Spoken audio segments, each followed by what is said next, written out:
All right, everyone, the globalists are trying to still stage their coup to stop a hard Brexit from happening. They're still hoping beyond hope that they can stave it off long enough to achieve a deal, which really means nothing. For people in the UK, you do realize any deal at this point that you can get is going to fuck you in the ass anyway.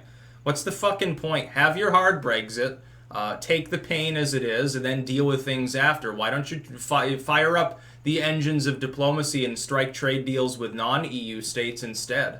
Be a lot easier. It's a lot easier for Boris Johnson to make a deal with Trump that's lucrative for the UK than it will be for the EU. We'll throw in goodies just to disgrace the EU at this point, simply because it'll be amusing. Because Germany's headed towards recession right now. Now, strike while the iron's hot. The UK has an advantage and it's not using it. Even Boris Johnson doesn't see that. What's happened apparently is that a bunch of anti-Brexit forces within the Tory party have sort of abandoned ship, and Boris Johnson said basically to hell with you and now is calling for a new election. How many prime ministers are you going to go through before you achieve any form of stability? This is approaching third world levels of revolution and counter-revolution.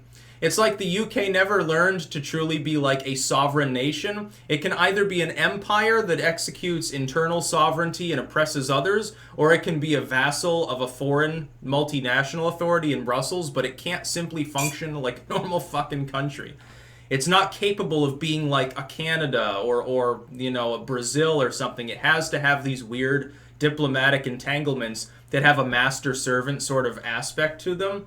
Like, instead of having, the brotherhood of man sort of thing, and people get along and, treat each other with some degree of latitude and respect and have free trade and stuff, that's like how nations should operate, and they should generally try to be agreeable and not fuck each other constantly, unless it's consensual anal fucking.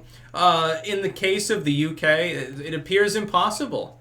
And, I mean, none of your political parties at this point, other than maybe the Brexit party, appear to be sane. Labour doesn't want a Brexit. The Conservatives are split between those that want a bad deal and those that say, fuck the whole world. Nigel Farage should definitely be your prime minister. He should be the one leading your country because he appears sane. And I say that at this point maybe with some reservation, but he appears... I'd get Tommy Robinson as prime minister. That'd be funny. Would he take up, he'd start dressing like it was the Victorian era or something like that. Count Dankula as the whip of parliament. Sargon of Akkad for office.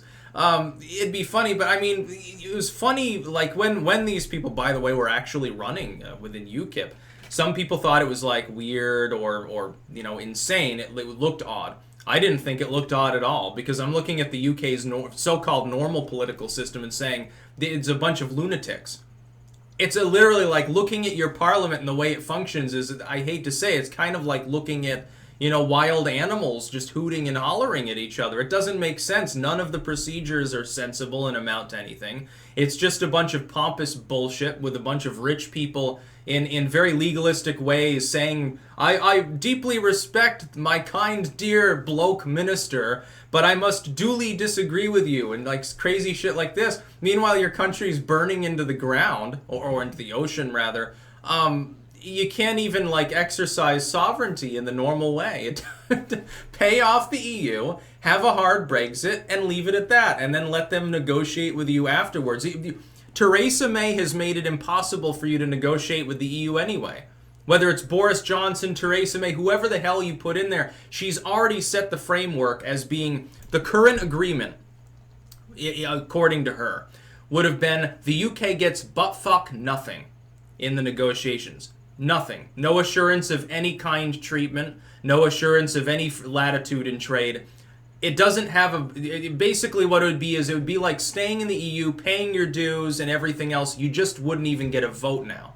So now you're going to be ruled over by all the EU's authority without even being able to be part of the process in determining what that authority does. That was her idea of a good deal that could be accepted by your parliament. Because she was nuts. She was never a Brexiteer anyway. She was a Remainer. She wanted no Brexit. So she decided to make scummy deals that would make sure that the EU would never take seriously any real proposition from the UK. You will be unable to create a deal that will be palatable to the Parliament of the United Kingdom, regardless of its composition, that the people of the UK can accept. You will never find a deal that fulfills that need and will pass muster with the EU. They've already told you this, essentially, that they're not budging because there's no reason to budge. They don't care what happens to you anymore. The UK should abandon the European Union and turn its eyes west and try to make deals with the US and with former Commonwealth states. That's what you need to do. You've got a major economy. You do have a major military. You have a significant diplomatic presence in the world. You have that capability. You're just not using it. You're not taking yourself seriously enough, unfortunately. And now the Boris Johnson says, well, we need an election. We can't govern. Everything's fucked up. My goodness. So what? I don't even know exactly how this process even continues at this point. It doesn't even make sense. Your Brexit was scheduled for Halloween. Nice spooky day to have it. Just fucking have your Brexit and get it over with. Shit or get off the pot. We need to tell this to politicians more often. That's about all. Peace out.